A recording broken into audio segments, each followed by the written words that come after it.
Hey guys, welcome back to my channel. In this video guys, I want to share with you how I make pounded yam swallow with microwave. Yes, as you can see, I have my boiled water already in a bowl. I just drop a little groundnut oil inside the hot boiled water.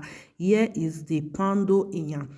Just turn it inside the hot water, begin to stir it very well until you get that consistency that you want.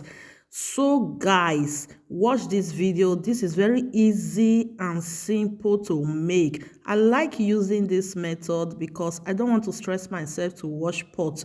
And if you use pots to make pounded yam or any swallow of your choice, sometimes the pot will get burns. You have to soak it, you have to scrub it to wash it the next day or whatsoever. So I don't always like using pots. This is the method I love using if I want to make pounded yam swallow. Even if it is amala swallow, with any swallow at all, this is the method that I use, the microwave method.